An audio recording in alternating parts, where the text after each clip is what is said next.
Hello and welcome once again. In this next video, we need to create a new sheet. So I need you to click on the plus here or to insert a sheet, and then we want to rename that sheet and we call it survey because we want to create a data collection form for a survey. So many times in the organization you might need to collect data in one form or the other, or you might need an electronic form, in other words, to transform some forms that you're already having. It could even be a leave application form that you want to translate from being paper-based and you want to make it electronic so that people can just complete it and email it to you. So I'm going to show you how to create a form that is going to force people only to enter data in the fields where they're supposed to type in. So to keep it simple, we are only going to put a few fields, but those fields are going to help us to demonstrate all the features that we need to show to you. So the first field I need is title, then I need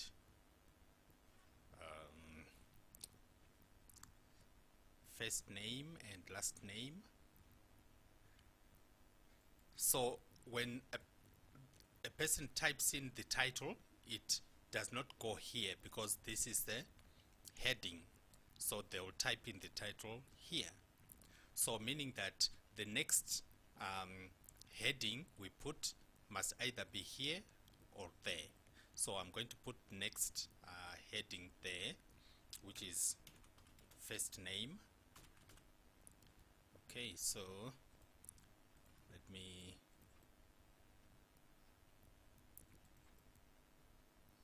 alter the column widths, and then we put last name here.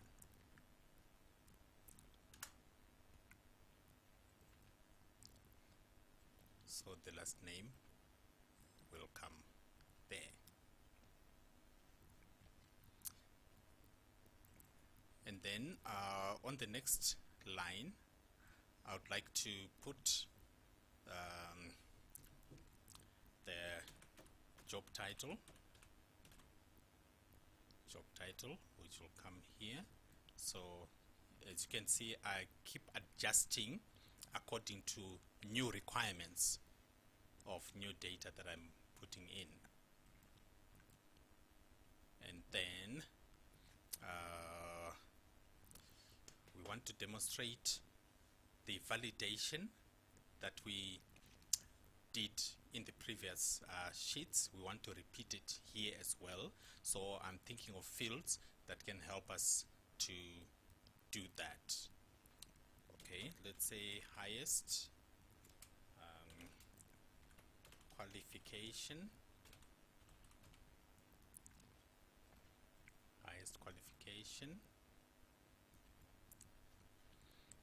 And then I want a field that we can do a range validation.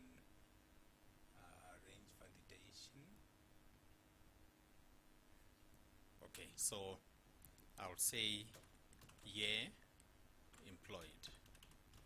So I do not want the date, just the year when the person was employed.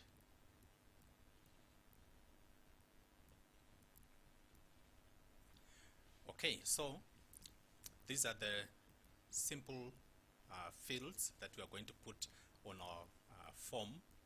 You can add more later on. So I want to insert some more rows on top. So I simply highlight here the number of rows I want to insert, then right click and insert. So let's highlight all these cells from here to the end, so that we can merge these cells for our title. So I right click and format cells, alignment, and merge cells. So this is a revision of what we did in previous exercises. So I'm going to type in here Namibia Training Authority. So the reason why I'm typing Namibia Training Authority is because I've got a logo for NTA that I want us to insert. So I'll go to Home and Center, and then change the color of my heading and probably the font and font size. Now, earlier we inserted graphs, but on the insert menu you also have insert pictures and insert online pictures. You can even insert shapes as well. So all these shapes here, you can insert them on your worksheet. So whatever you want to show on the worksheet, if I click that one for example, and I come here, I simply have to drag the size that I would like to have, and I already have a shape like that.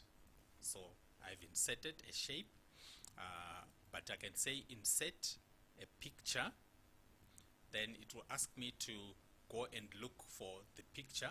It defaults to my pictures folder, but you can go and check in other folders if you want. So my logo is here on the pictures folder. I insert it, then I can drag it wherever I want it to appear, right, on the right or on the left. So this one I can delete it. I simply wanted to demonstrate what we can do. Okay, so to distinguish between our labels and where we are going to type, I'm going to put a shade on the labels.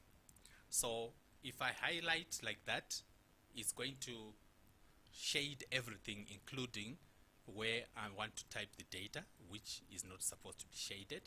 So I'm going to show you another way of highlighting cells at random using the control key, because the shift key allows you to highlight a block. So if you press like that and you press shift and you come and click here, it highlights that block like that. So that's the shift key. But the control key, you highlight the first one, hold down control, you can see that it actually picks at random in no particular order. So what we want to do is only to highlight the places where you have the labels for the fields. So then we come to the field here, and let's look for a nice color like this one, right? So that will be our color. And then I want us to put a border on all the places where we are supposed to type in data. So we hold down control as well as we click those fields. Then you right click and go to format cells. So now we are formatting these cells which we selected at random. Then you go to border, and we only want an outline on those fields. So you can see that you've got an outline on the field, right? So I'm not very happy with my outline, so I'm going to highlight these fields again, holding down the control key. What I'm not happy with is the fact that the color of the line is very, very pronounced versus the color of my label. So I'm going to change the color and I make it something close to the color of my label, and then I come and say outline like that. So that is now a bit easier on the eyes. Okay, so what I've just done here is to format these cells so that they look something like a form. But I'm still not happy because of the way this looks continuous. So what I need is to create spaces. So the reason why I'm going through this thinking process is because that is what you go through in your workplace. You usually don't just start by coming up with the best design from the word go. You do your skeleton first, you see how it looks, you build it, you break it, you rebuild it. So I'm going to insert a column here. So I say right click and insert. Same thing here, right click and insert. Then I would like to alter these two columns. So I highlight, then press down Control and highlight there. So that when I shift like that,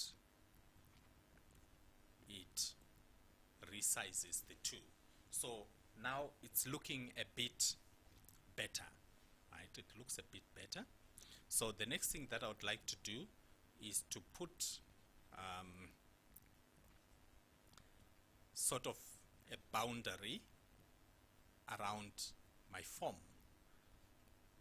So I highlight that up to there and then right click and go to format cells, and then on the borders I simply put an outline.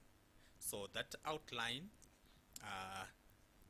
I can put it in black or I can put it in another color. It's all up to me, right?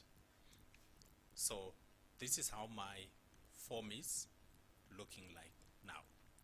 But as you can see, a person can just click anywhere and even overwrite that information there. It's not yet a form as it is, because people can play around with it whichever way. So we are going to use the concept of protecting your worksheet, right? In other words, to block certain fields from editing.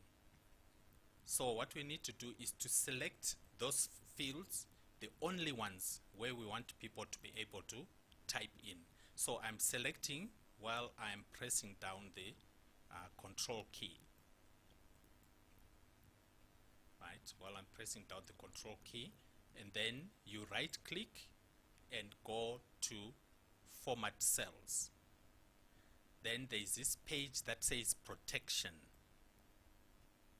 So by default, all the fields have this locked ticked, right? So we untick it so that when we turn on the worksheet protection, these fields we selected are not locked, because by default all of the fields are locked if you turn on protection. So we have simply unprotected just these 6 fields there. So we say okay. So the next thing we need to do is to now apply the lock on this sheet alone. So we go to review and then we say protect sheet, right? Review and protect sheet. Then the password for protecting the sheet, we can put a password or just leave it. So for now, let's do with the password 123. And then it says, what do you want to allow the users to do? Select locked cells. No, I do not want them to select locked cells. So when you say allow them to select, it means they can click anywhere, including where it's locked. But we don't want them to click anyway. We only want them to click where it is unlocked. And then formatting cells, formatting columns, it means they can change the format, the arrangement, but we do not want them to change anything. We just want them to type in data. So the only thing they should be able to do is just select the cells that are unlocked. So we say OK, and it asks us to re-enter the password 123, and we say OK. So you can see now that our cursor is now on title. If I try to click anywhere else here, it will not let me. So you can now start typing, and when you press enter or tab, it only jumps to the places where it is not locked.